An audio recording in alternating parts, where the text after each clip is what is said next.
Cara, tenemos una conversación con la secretaria de Cultura. Escríbenos, mándanos tus preguntas. También hablamos sobre A Toda Máquina. Se termina esta semana, de acuerdo a información de la Contraloría, el proceso de substanciación relacionado con el arrendamiento de A Toda Máquina. Y al final debatimos sobre la cadena perpetua que le cayó al Chapo Guzmán. ¿Sirven o no las cadenas perpetuas? ¿Tiene algún objetivo en términos de reinserción social? De aquí hasta las 10 de la mañana estamos en Cara a Cara. En esta mesa dialogan todas las ideas, se genera la noticia y se dicen las cosas. Cara a Cara, la información clara y precisa en voz de sus protagonistas. Cara a Cara, con Enrique Tusain.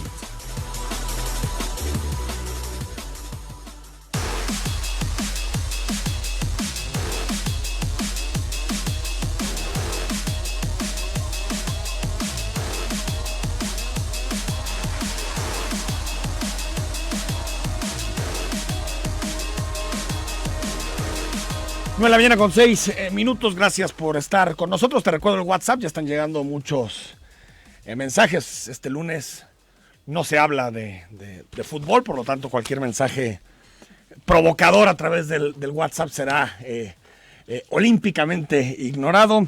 Pero bueno, ya tenemos posibilidad de platicarlo también con Omar Pérez Campos, que aquí nos está viendo desde los controles. Comenzamos hablando de A Toda Máquina, semana importante para este tema. La Contraloría va a citar a la última persona moral relacionada con el caso, es decir, a un empresario que también va a dar sus razones, va a explicar las preguntas que le tiene que hacer la Contralora, y posiblemente la siguiente semana ya tendremos un dictamen definitivo con relación a Toda Máquina. Sin embargo, la semana pasada, posicionamientos de las distintas fracciones parlamentarias, PRI y Morena criticando el proyecto de arrendamiento, y también el viernes el diputado Ricardo Rodríguez de Movimiento Ciudadano salió a defender la licitación por más de 3,000 millones de pesos. Saludo a la diputada Mariana Fernández, que está en la línea telefónica. Mariana, ¿cómo estás? Muy buenos días, Enrique, te saludo con mucho gusto a ti, al auditorio, y a mi compañero Ricardo, que también está en la línea. Ricardo Rodríguez, ¿cómo estás? Muy buenos días. ¿Qué tal, Enrique? Buenos días, y saludo con mucho gusto a mi compañera diputada Mariana Fernández. Mariana, ¿qué digamos, la semana pasada, ¿qué hablaron de este tema de A Toda Máquina? ¿Qué les preocupa de la concesión en particular? Bueno, la preocupación, para antecedente a todo el auditorio que nos escucha, lleva ya muchos meses. Desde el mes de abril nosotros le pedimos al Auditorio Superior del Estado las nuevas leyes que se aprobaron de fiscalización en los nuevos sistemas anticorrupción. Desde el 2017, las auditorías pueden revisar en tiempo real los recursos. No se tienen que esperar, Enrique, a que terminen el periodo de todo el año de ejercicio de los recursos. Entonces nosotros desde abril, no es algo nuevo de esta semana, pedimos al Auditorio Superior del Estado que interviniera en la fiscalización de estos recursos. Han sido más de 4 meses donde ha sido a base de oficios diciendo que tiene atribuciones de revisarlos, no ha querido hacerlo. Entonces nosotros responsablemente, para que no fuera un tema de dimes y diretes en los temas de comunicación, como lo hizo en su momento Morena, sí, nosotros dijimos vamos a pedirlo por transparencia, y a pregunta expresa la Secretaría de Hacienda Pública del Estado les dijimos, en el recurso de A Toda Máquina están utilizando participaciones federales para su ejecución, y la respuesta que nos dan es que sí las están utilizando. Entonces, hasta que nosotros no tuvimos esa certeza de que había dinero federal, no le pedimos... ¿Pero cómo participaciones federales si es un arrendamiento? No, sí hay participaciones, pueden ser fondeadas. Hay que platicarle a la gente, Enrique, sí, que no es que no se puedan usar las participaciones federales, claro que se pueden. El Estado tiene participaciones etiquetadas y participaciones no condicionadas, que esas pueden estar a disposición de más programas, no solamente los que tienen etiqueta. Entonces, aquí nos contestan en este oficio que sí se están fondeando con participaciones federales.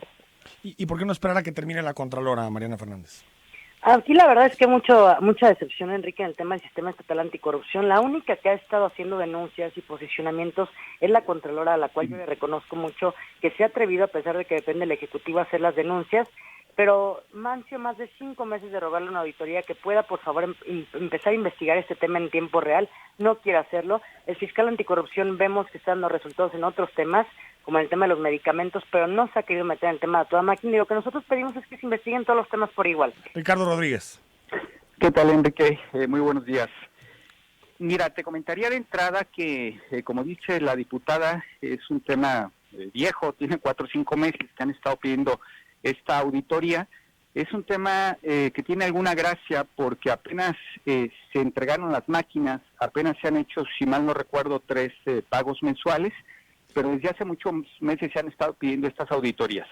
Yo quiero decir que por parte de Movimiento Ciudadano, lo dijimos hace más o menos 2 meses en la tribuna del Legislativo, cuando precisamente Morena y el PRI se subieron a solicitar esta auditoría, nosotros dijimos prácticamente 2 cosas. La primera es que teníamos plena confianza en este programa, en todo el proceso que se había realizado. La verdad es que es un programa verdaderamente exitoso y creemos que la crítica, más por el tema financiero o cómo se llevó a cabo, creemos que la crítica es por que está siendo un programa exitoso.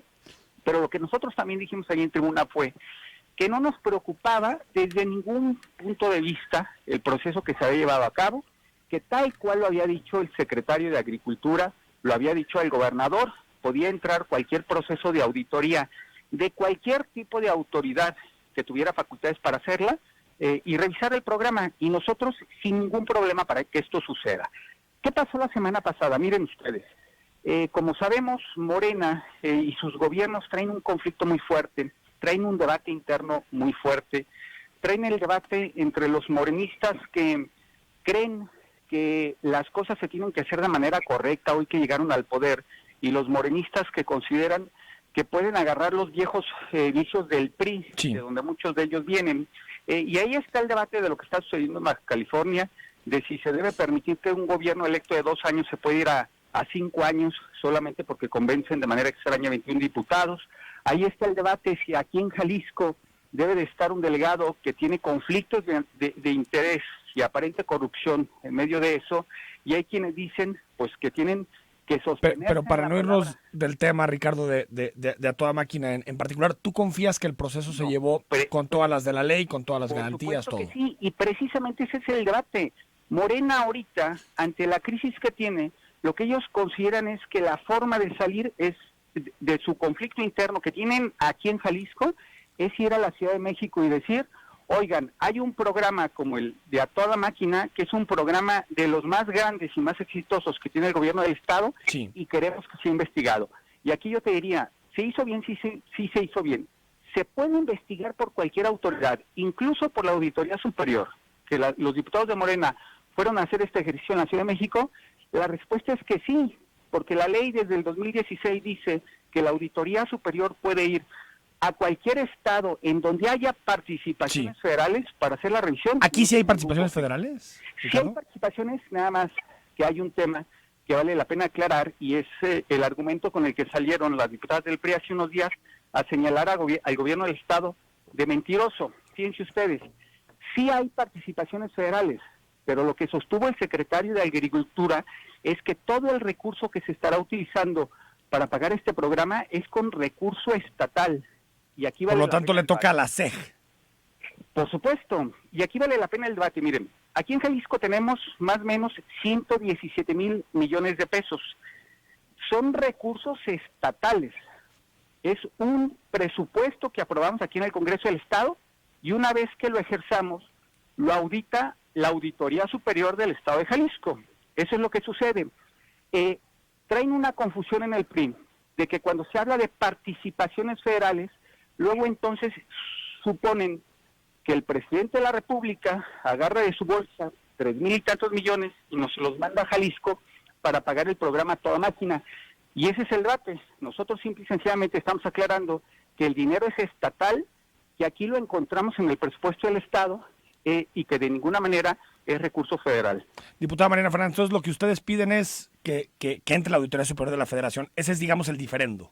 Sí, que entre la auditoría. Porque no confían en el auditor local, no confían en la Contralora. No, en la Contralora sí confiamos porque ha hecho denuncias, es la única de los 3 que están involucrados en todo el sistema estatal anticorrupción que se ha metido al tema, y aquí sí le reconocemos que hay denuncias. Al auditor no quiere investigar en tiempo real, quiere que los jaliscienses tengamos esta información hasta después del 2020, entonces... Pero es que eso le toca al auditor, ¿no, diputada? O sea, tiene que terminar la cuenta pública...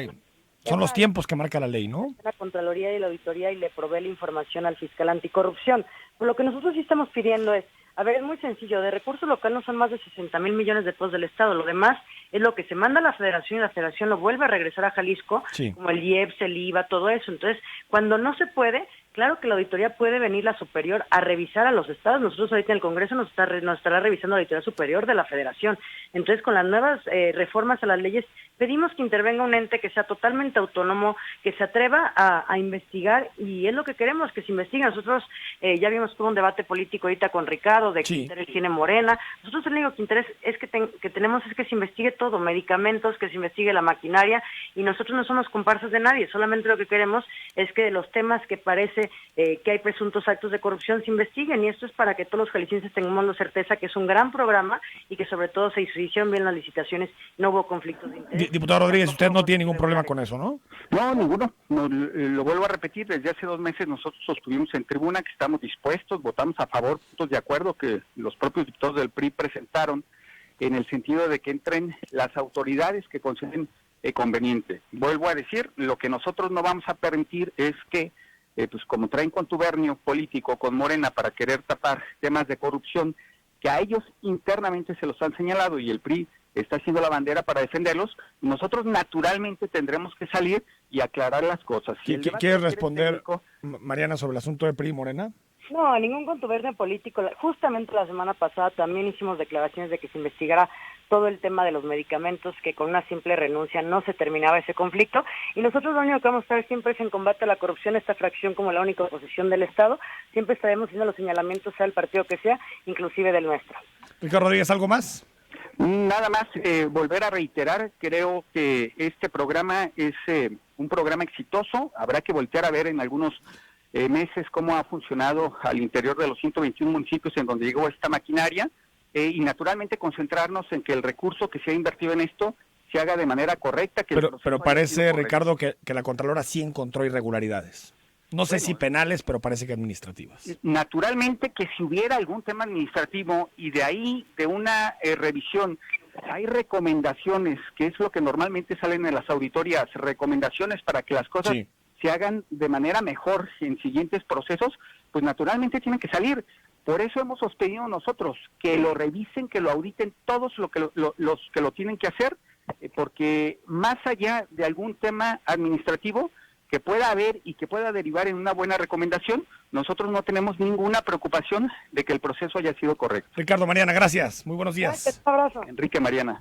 Gracias a Ricardo Rodríguez, a Mariana Fernández. Esto es el asunto de A Toda Máquina. La investigación, los quienes de la Contraloría hace tiempo concluyó, se calificaron las faltas y luego pasa la substanciación, en donde se dan las comparecencias y tienen el derecho de defensa. Por lo tanto, le queda un ratito a este debate sobre la licitación más grande que ha hecho el gobierno del Estado, A Toda Máquina, por un valor superior a los 3,000 millones de pesos. Giovanna Jaspersen, secretaria de Cultura, ¿cómo estás? Muy buenos días. Muy buenos días, muy bien, muchas gracias. Gracias por la invitación. ¿Cómo te encontraste la Secretaría de Cultura? La Secretaría de Cultura la encontramos un poquito inestable, con poco rigor, digamos, administrativo en relación a la institución. Si bien se había trabajado mucho y se habían hecho grandes cosas, y había muchos programas, teníamos un poco de inestabilidad aún en procesos de evaluación, de sistematización, y muchas diferencias, por ejemplo, en las distintas zonas en relación a lo que se comprendía por cultura, lo que se comprendía como la responsabilidad de la Secretaría, que es mucho en lo que hemos tratado de trabajar, ¿no? La reglamentación, el ordenamiento, la sistematización. Cuando dices encontramos, ¿qué término utilizaste? Digamos, problemas administrativos de cierto tipo. ¿A qué te refieres en específico? ¿Qué encontraste en términos administrativos? Vaya, no, cultura nunca ha sido un área como otras en las que tengamos caos administrativo, pero sí tradicionalmente se ha construido como el área blanda del gobierno, ¿no? Como un área que puede ser mucho más accesoria y no verdaderamente sustantiva o estratégica, y esto hace que, por ejemplo, cuestiones de estructura, ¿no? Por ejemplo, cuerpos administrativos de estructura, podemos verlo en el caso, uno de los ejemplos sería, por ejemplo, el Ballet de Jalisco. Tenemos un Ballet de Jalisco que nace con cuerpo de baile, pero nace sin estructura administrativa. Esto hace que tenga una dependencia continua de la Secretaría y que sea muy complejo llevar sus propios procesos que tienen una particularidad, una singularidad. Pero malos manejos no encontraste, porque tú igual lo recuerdas, pero el sexenio pasado hubo mucho debate sobre pues si se utilizaban algunos recintos para fiestas privadas, este tipo de cosas, que Falta dependían de de- la Secretaría de Cultura y que no había ni siquiera reglamentos. Entonces Falta de parecía reglamentación, exacto. capricho de la secretaria decir, pues mira, yo le voy a prestar a mi cuate para que haga su boda a tal lugar y pues que me pague con pintura y este tipo de cosas.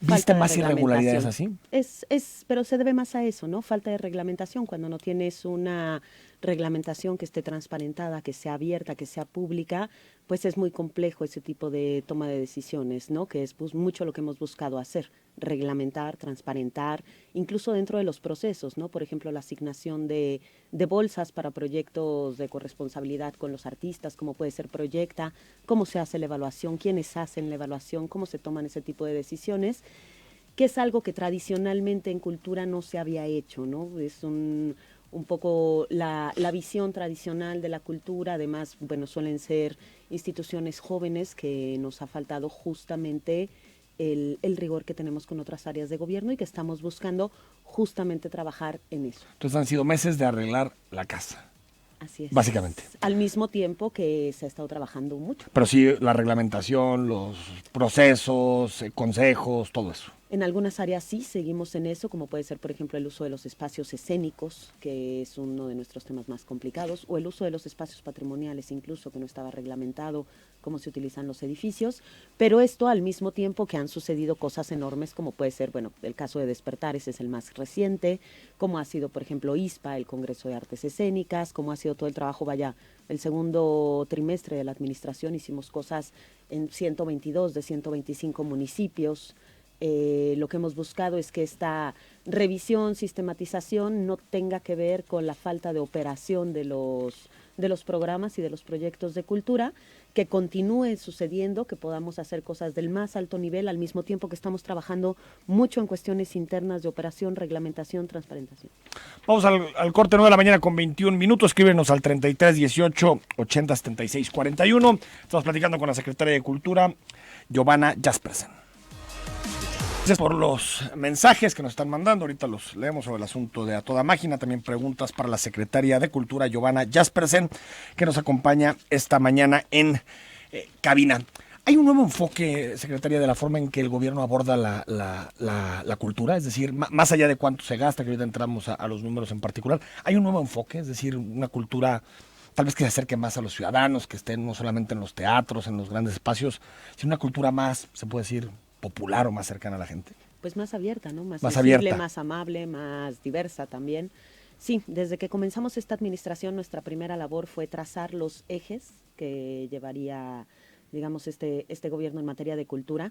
Esto justamente para evitar que quien está en desarrollo cultural y artístico tenga un concepto de cultura y que quien está en patrimonio cultural tenga otro concepto de cultura, sino que todos nos estuviéramos preguntando las mismas cosas. A partir de esto trazamos inicialmente 5 ejes, posteriormente, después de una revisión con el gobernador, se aumentó un eje más, esto para que, por ejemplo, cultura de paz fuera un eje de gobierno, ¿no? Entonces, a partir de eso tenemos, si lo revisamos de forma muy rápida, sería nuestro primer eje relacionado con la descentralización. Es justo por eso que, por ejemplo, hemos ido al norte del estado de Jalisco en 3 ocasiones. Estamos despachando justo desde los municipios, estamos yendo a todas las reuniones regionales. Otro tiene que ver con la profesionalización. Está muy concentrada la cultura, entonces. Estaba muy concentrada, sí. Guadalajara, zona metropolitana. Sí, y sobre todo había una brecha muy grande, ¿no? Entre lo que se presentaba, por ejemplo, en Guadalajara y lo que presentábamos en otros municipios, o en relación a los desplazamientos que tenía que hacer un ciudadano para poder acceder a un programa de cultura, ¿no? O sea, por ejemplo, el que una persona tenga que desplazarse 12 horas por carretera, por ejemplo, del norte del estado, para poder acceder a un programa de cultura que además no está en su lengua, pues nos habla de una brecha en relación a los derechos humanos, ¿no? En relación a la accesibilidad. Hemos trabajado mucho en eso, lo cual ha hecho, sin lugar a duda, que estemos despachando menos en Guadalajara, pero que, por ejemplo, podamos ir a las reuniones regionales, que tengamos diálogo franco y directo con los presidentes municipales y que logremos hacer estrategias de cultura para las causas de los municipios, ¿no? Si tenemos un municipio con problemas de género, por ejemplo, hemos hecho toda una línea del proyecto es en relación a la cultura con enfoque, ¿no? Entonces, por ejemplo, hicimos un proyecto que se llamó Nocturna, en el que en los municipios donde tenemos alerta de género, las mujeres salieron a ocupar el espacio público por la noche, coreografiando las calles de su municipio, No ¿En qué únicamente, municipio se hizo esto se hizo en Lagos, se hizo en San Juan de los Lagos, Lagos de Moreno, San Juan de los Lagos. Me parece Como que para está. ocupar el espacio público de aquí estamos, Sí, las claro. mujeres en la noche. Sí, para volver a ocupar el espacio público, para transitarlo juntas, pero además para poder, generar otro tipo de experiencia, una experiencia estética en relación a la ocupación de las calles, pero también a la coreografía, al movimiento del cuerpo, que en realidad es uno de los temas más limitados cuando tenemos una alerta de género, ¿no? De la misma forma, por ejemplo, hicimos Tomar las calles, que es todo un programa que estamos haciendo en los municipios donde tenemos mayores problemas de drogadicción infantil, pero también de ocupación, de violencia, y que además no tenemos ni operación cultural, ni programación, ni infraestructura cultural. Entonces comenzamos haciendo circo social en las calles en 5 municipios, que eran los municipios que teníamos en mayor brecha, ¿no? O sea, el 125 de 125, 123, 117, 115, y bueno, se incluyó Mazamitla por la ruta que tenía ya la compañía de circo y porque nos permitía apoyar otro Entonces llegan a proyecto colonias estratégico. en donde hay alto índice de drogadicción juvenil, entre adolescentes. Sí, cuando revisamos las estadísticas, en estos municipios, por ejemplo, teníamos problemas de drogadicción entre los 11 y 12 años, ¿no?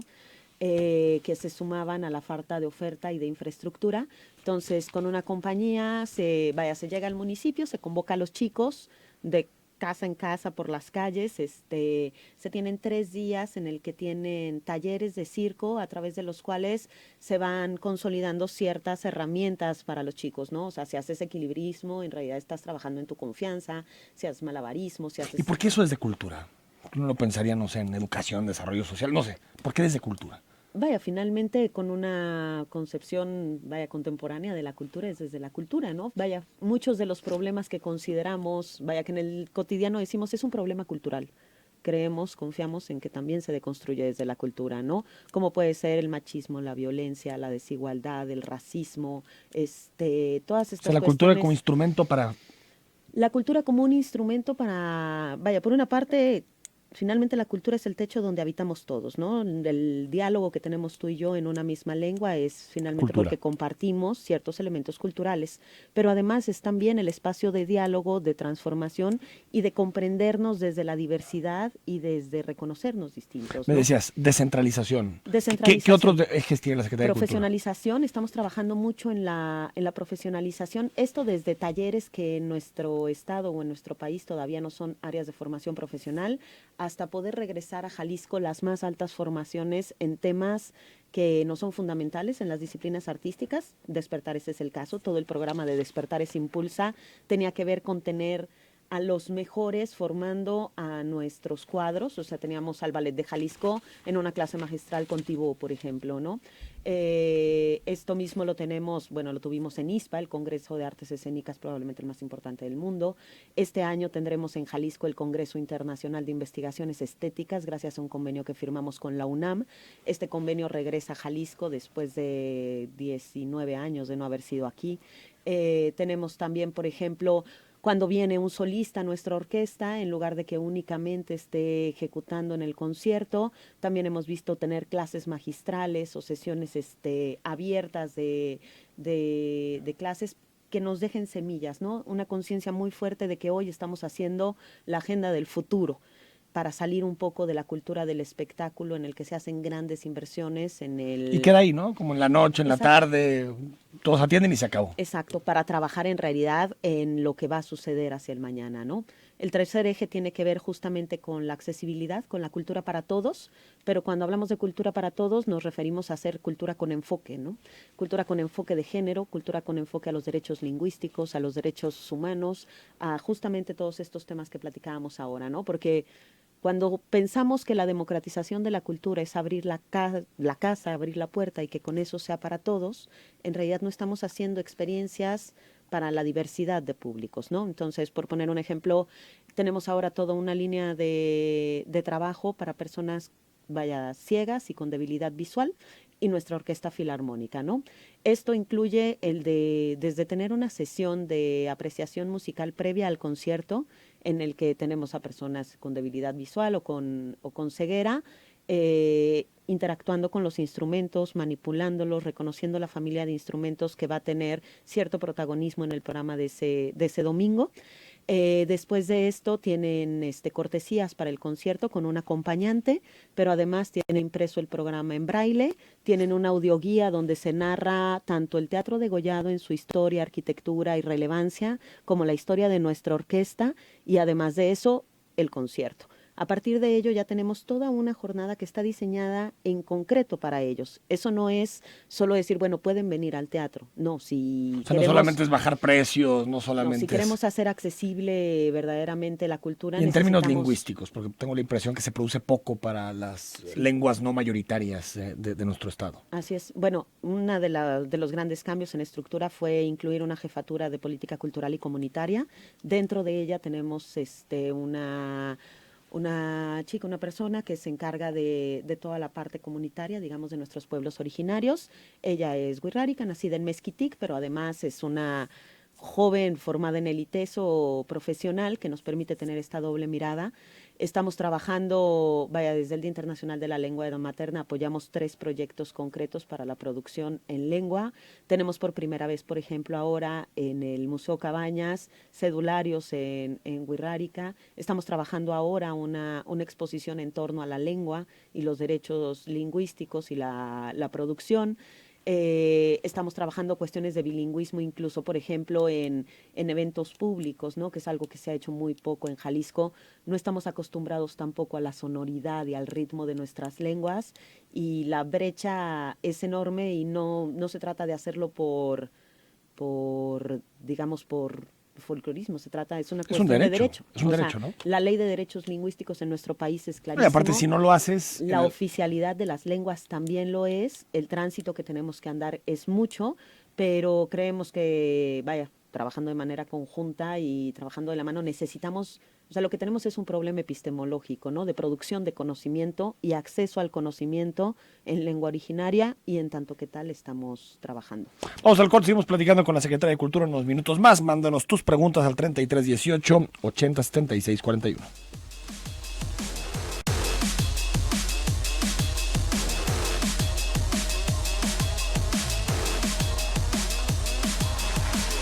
De la mañana con 38 minutos. Gracias por tus mensajes. Estamos platicando con Giovanna Jaspersen, que es secretaria de Cultura. Esta administración comenzó el pasado 6 de diciembre, más bien, comenzó la administración. Por lo tanto, ya tienes en el cargo casi 8 meses, ¿no? Casi 8 meses al frente de la Secretaría de Cultura. Hablamos de descentralización, acercar la cultura, hacerla más inclusiva, a los nichos, profesionalización. ¿Qué otros ejes está contemplando la Secretaría de Cultura? El cuarto eje justamente se desprende de la parte de accesibilidad, que es la parte de Cultura por la Paz, de Cultura de Paz, que el gobernador nos pidió expresamente que fuera un eje de trabajo continuo. Estamos en la lógica de que a todos nos duelen las mismas cosas en Jalisco, y que no hay un proceso de pacificación a nivel mundial en el que la cultura no haya sido parte fundamental del proceso. Siempre pensamos en policías, armas. Exacto, policías, armas, pero en realidad si revisamos todos los procesos de pacificación hay casos de muchísimo éxito, pero además la cultura como un canal de asimilación y de digestión del contexto, ¿no? O sea, hay cosas que son indigestibles en el cotidiano en relación a las cosas que están sucediendo, y la cultura sí se convierte en un canalizador y también en un instrumento de diversificación de realidades, ¿no? Sobre todo con los niños, con los jóvenes. Cuando tienes contextos de violencia, la cultura es una ventana, pero también es una posibilidad. Con base en eso hemos hecho, el primer caso cónico fue Baile Usted, que pusimos a bailar 74 municipios del estado al mismo tiempo, en la misma jornada, en el espacio público, teniendo como punto de partida las cosas que nos son comunes antes que las diferencias, ¿no? El primer elemento en común que tenemos 2 personas es el cuerpo, y a pesar de eso, el baile en el espacio público se relaciona con la locura. Entonces hicimos una invitación a todos los municipios a celebrar el Día Mundial de la Danza en el espacio público, recuperando el espacio público, y además de... O sea, que la gente salga a bailar. Así es. A las calles. Final de cuentas fueron 74 municipios en Jalisco. En el caso de Guadalajara tuvimos 23 actividades en 19 escenarios a lo largo de todo un domingo, recuperando el espacio público, pero además deteniéndonos nuevamente a observar, vaya, nuestro paisaje cultural, comprendiendo cosas que no son comunes, o sea, de diálogo y de interacción humana, ¿no? Además de esto, bueno, tenemos programas justo como el que platicábamos de tomar las calles. Ahora estamos haciendo, por ejemplo, todo un programa para formación de talleristas en cuestiones de guiñol y de títeres en delegaciones de municipios con muchísima brecha, donde también tenemos muchos problemas de delincuencia. Estamos trabajando, por ejemplo, mucho con nuestro programa de ECOS. De hecho, ahora ECOS es Música por la Paz, que son justamente nuestras escuelas de música comunitaria, pero además las estamos uniendo a nuestros proyectos más virtuosos, ¿no? Por ejemplo, acabamos de tener el campamento de los niños de ECOS. Nosotros tenemos más o menos 40 escuelas de música municipales y además una orquesta y un mariachi que surge de ella. Y en el último campamento, en el que trajimos más de 100 niños de los municipios a Guadalajara a trabajar en intensivo durante 4 días, los profesores, los tutores de estos niños fueron los músicos de la Orquesta Filarmónica de Jalisco. Entonces puedes tener a un niño que toca el violín en Jamay, en Tonalá, en Tlajomulco, tocando el violín, y su maestro es el primer concertino de la orquesta, ¿no?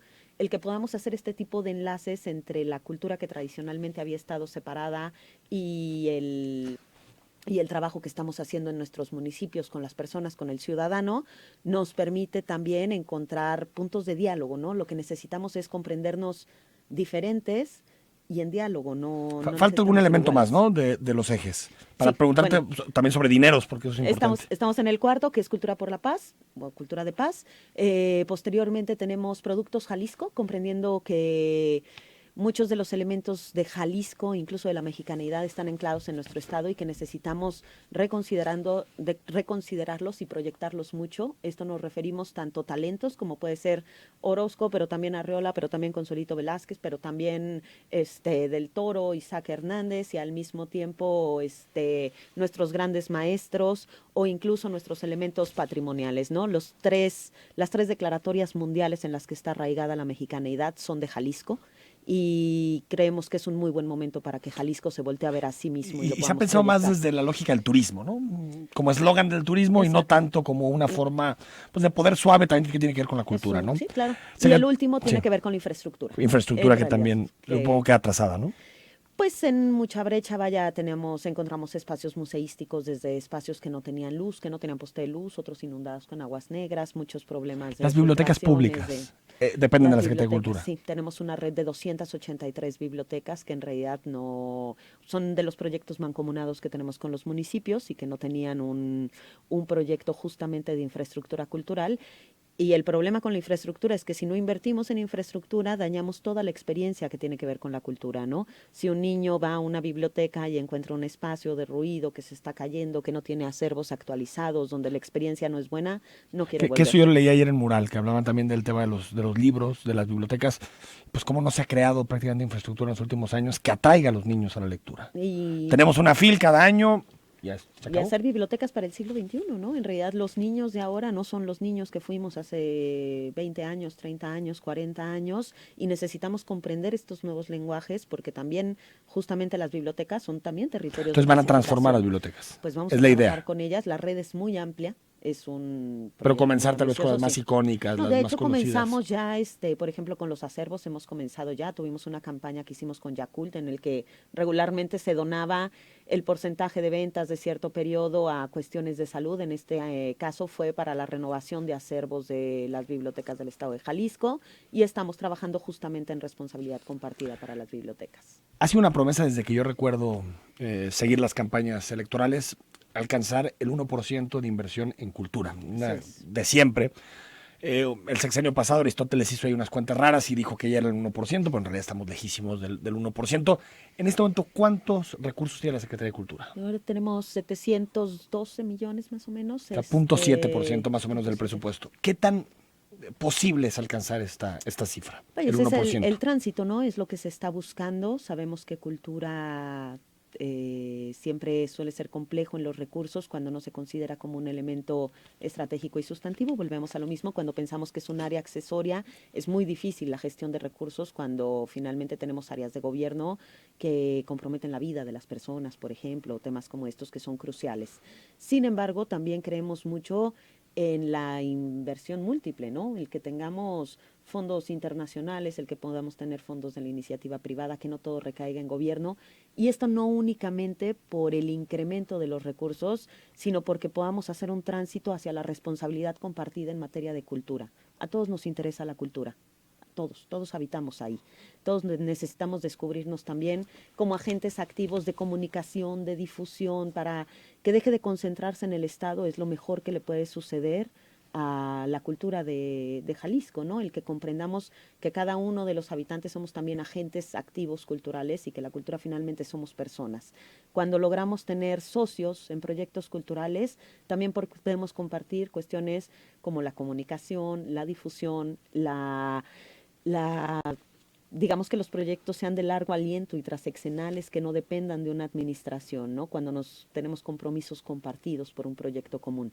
Esa es otra de las apuestas, no únicamente el incremento en materia presupuestal, que a pesar de, vaya, que en el caso de Jalisco tuvimos un incremento considerable de la administración previa a esta, sabiendo que las condiciones a nivel nacional iban a ser complejas en relación O sea, a no la es solo gestión un de problema el recursos. dinero del gobierno del Estado, sino encontrar otras maneras. Y De hacerse socios recursos, en materia de acuerdos cultura, con iniciativa claro. privada, todo este tipo de Necesitamos cosas. participar de la cultura, necesitamos motivar eso también. O sea, por una parte es la gestión que hagamos para el incremento del presupuesto, que sin lugar a duda es de nuestro interés, pero además de eso, también el que se inyecten recursos en otras áreas para la cultura, como puede ser educación, pero también desde la iniciativa privada, también desde los fondos internacionales. Con esto te despido, secretaria. Si es que te quedan los 6 años, ya la vida cambia mucho en un sexenio que son muy largos, pero ¿cómo te gustaría ser evaluada al final del sexenio? Si alcanzaras a estar todo el sexenio, ¿qué tipo de cambios tú dirías, estos son los que me importan como secretaria de Cultura? Entregar una institución más sana, regresarle al Estado mejor infraestructura, mejores reglamentos, mejores condiciones internas, una política a largo plazo, proyectos a largo plazo que no dependan de quién esté en la cabeza en la próxima administración, sino que sean verdaderamente para los ciudadanos. La agenda de este gobierno está centrada en los ciudadanos y creo que es lo mejor que podemos hacer desde Cultura Jalisco. Apostar por un perfil profesional de la cultura es una apuesta importante que se está haciendo en Jalisco. En Jalisco tenemos la mayor producción de gestores culturales en todo México y parte de la responsabilidad es eso, el tratamiento de la cultura con la seriedad que tiene cualquier otra área de gobierno, y creo que la evaluación que buscamos al final es que, por una parte, tengamos una cultura más participativa y más cercana, pero también con mayor seriedad a nivel gobierno y a nivel estructura, el tratamiento que se le da en la reglamentación, la transparencia, en donde podamos tener un organismo que sea más sano a largo plazo. Giovanna Jaspersen, gracias por estos minutos. Muchísimas gracias. Vamos al corte, hablamos sobre la cadena perpetua al Chapo.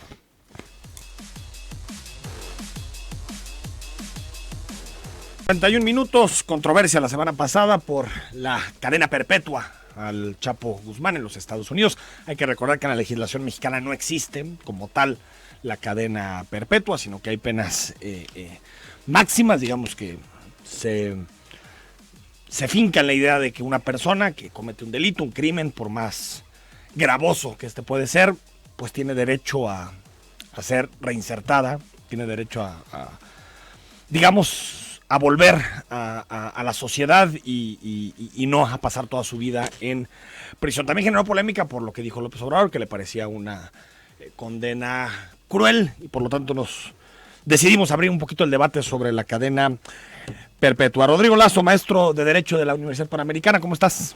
¿Qué tal, Enrique? Muy bien, gracias. Buenos días. Tania Ramírez, directora de Política de Drogas de Mexicanos Unidos contra la Delincuencia. ¿Cómo estás, Tania? ¿Qué tal? Muy buenos días. Tania, a ver, ayuda la cadena perpetua, ¿sirve? ¿Qué nos dice la literatura en torno a este tema? Mira, en realidad sí es una herramienta, digamos, que utiliza el sistema americano, ¿no? Especialmente en este tipo de casos. Y por supuesto que además tiene una carga simbólica importante. Recordemos que no solamente le dan o le dictan la sentencia con cadena perpetua, sino que además de eso le dan otros 30 años por violencia criminal y 20 años por lavado de dinero.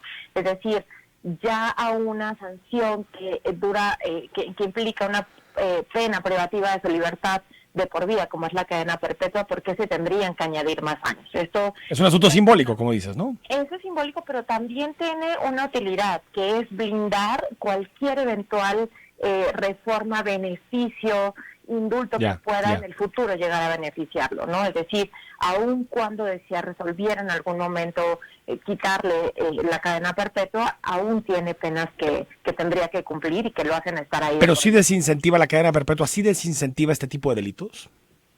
Mira, en Estados Unidos este tipo de delitos siempre se hacen así. Y no solamente es la cadena perpetua, sino el lugar donde va a cumplir la condena. Recordemos Alcatraz, que ¿no? Alcatraz, que es una de las prisiones de máxima seguridad en aquel país, donde el contacto humano es estrictamente limitado y donde se da una gran cantidad de pues problemas de salud mental entre las personas que están ahí privadas de su libertad debido al aislamiento tan grande que existe. Estados Unidos sí tiene un sistema penitenciario con limitantes muy importantes a la libertad de las personas aún dentro de las prisiones, a su contacto con otras personas y al confinamiento. Recordemos que en Estados Unidos existe el confinamiento en celdas de 2x2, en una situación muy diferente quizá a la que vivimos en las celdas incluso de máxima seguridad en México. Abogado Lazo, sobre la cadena perpetua. Mira, Enrique, efectivamente es una decisión de cada país, incluso, por ejemplo, en México, de cada estado. Tenemos, por ejemplo, Chihuahua, que en 2011 o 2012, si mal no recuerdo, contemplaron la cadena perpetua en su legislación, y es una medida de política criminal, no propiamente un tema jurídico, sino más bien es una decisión de política criminal de cada estado respecto de las penas que van a imponer por determinados delitos a los delincuentes que sean condenados por esos hechos, ¿no?